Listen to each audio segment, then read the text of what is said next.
Hi, thanks for tuning in again. In this video, Proverbs 4 explained, what I'm going to be doing is I'm going to be taking certain verses out of Proverbs 4 that really stood out to me, and I felt the Spirit revealed a lot to me about the last time I read the book of Proverbs. I'm going to be clarifying what I think I've had revealed to me in terms of weighing them against verses in Proverbs from other chapters and also verses from Proverbs 4 itself. But anyway, the first one I want to go to is verse 7. It says, "The beginning of wisdom is this: get wisdom, and whatever you get insight." I'm going to be explaining that in terms of the famous Proverbs 9:10 that says, "The fear of the Lord is the beginning of all wisdom," or the beginning of all knowledge. And also I'm going to be explaining it in terms of Proverbs 4:8 just below it, which says, "Prize her highly, and she will exalt you. She will honor you if you embrace her." Now first, I'm going to compare it against the famous Proverbs 9:10. The fear of the Lord is the beginning of all wisdom. Some people say that means to be scared of God, and to soften it up, some other people say, well, it's not a literal fear, it's just a holy awe.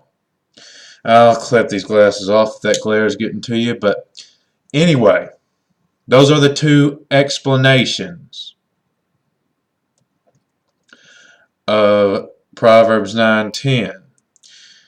What the fear of the Lord really is since it involves breaking out of your own folly and your own selfishness, what it basically really is a sense of, oh man, my base nature that I've been thinking is so good, so right, so justified is just a lie I've told myself. It's really not about me, my own little mind, and what I like to think, and my little world. There's a world outside of my world. There's other people, and there's a God. This is the real truth. And of course, that a revelation of that kind of produces a fear, or at least kind of a shock, because it's like it cuts right through everything you're comfortable with, or I'm comfortable with, or anybody's comfortable with, all our pride and all our sense of security in our own little thinking that we've made for ourselves. It's a sense of, whoa, I better not go thinking like that. There's something a little bit bigger than me out there. Long story short, because folly, according to Proverbs, is just basically, I'd have to go through all verses to make this point, but it's basically just being wrapped up in your own little perverted version of wisdom, your own little thinking that revolves around nothing but you and your own little world, and self-righteously justifying yourself and scorning others so as to sustain that. But the reason I bring that other verse up that's not even in Proverbs 4, like I'm making this video about, to explain this one, Proverbs 4:7, is it begins the same way. So it's saying the same thing. If you take it all by itself, it sounds like a bunch redundant circle that doesn't make any sense. The beginning of wisdom is this: get wisdom, and whatever you get insight. Well, duh, to begin with wisdom, I would have to get, well, wisdom, I suppose. But this is talking about the beginning of wisdom. The same thing it really is to fear the Lord, to fear Him above ourselves and His truth above anything we're comfortable thinking. So that's what I think this verse is saying too, because it says it's the beginning of wisdom. So you know it's the same thing. Get wisdom, and whatever you get insight. That whatever you get is what people say when they're determined. So in other words, this verse is saying to really,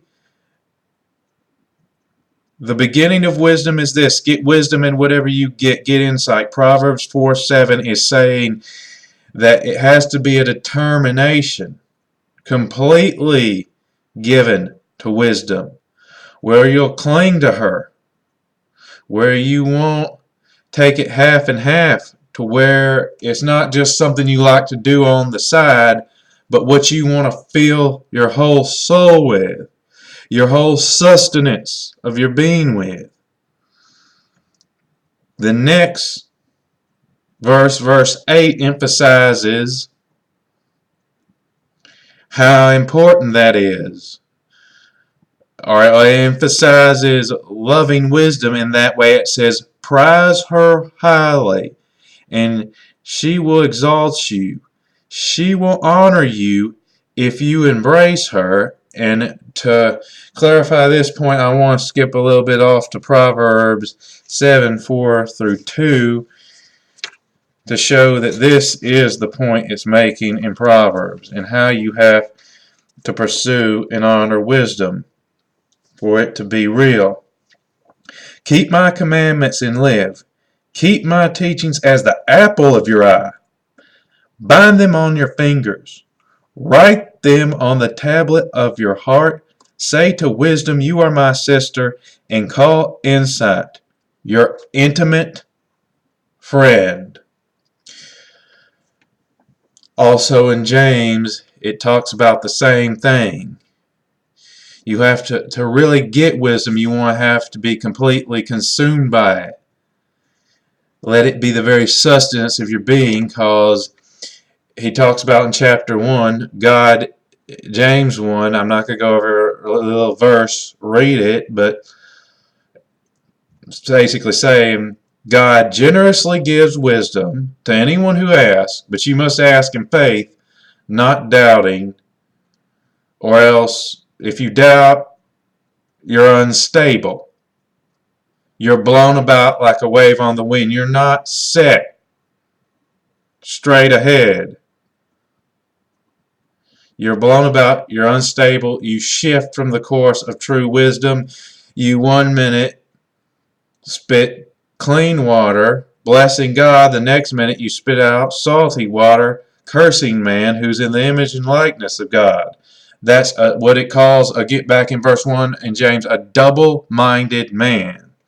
Like, I think now that I mentioned that, it says the same thing later on in Proverbs. Let me not escape your heart. Let's, yeah, wait. Yeah, down here in 24. Put away from you crooked speech.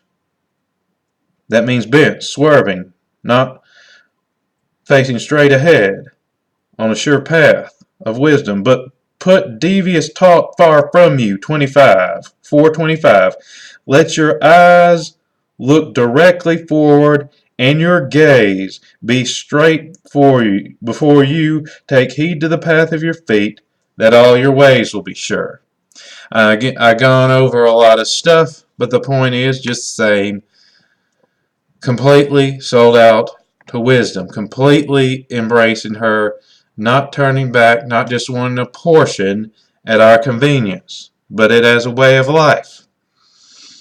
Now, I'm going to read further down in, coming back up now that I've just read 24 and 25 really, but starting in 4:13 in Proverbs about how wisdom or wickedness is the sustenance of your being. Everyone sustains their being with something, and it's one or the other. I'm going to start in 4:13 of Proverbs. Keep hold of instruction. Do not let it go. Do not let go. Guard her, for she is your life. Do not enter the path of the wicked, and do not walk in the way of evil men. Avoid it. Do not go on it. Turn away from it and pass on, for they cannot sleep unless they've done wrong, and they are robbed of sleep unless they have made someone stumble. For they eat the bread of wickedness and drink the wine of violence. Basically saying bread, wine, their wickedness is their food. They don't get it. They can't rest. It's what their whole world is about. But the path of the righteous is like the light of dawn, which shines brighter and brighter until the full day. Anyway, this was my explanation of the places in Proverbs 4 I felt like I had some revelation on, and I just wanted to share that. If you've watched this whole thing, thank you for watching. Feel free to comment, subscribe, or if you want to check out some of my other videos, or just whatever you want to do. But anyway, thanks. I'll see you around.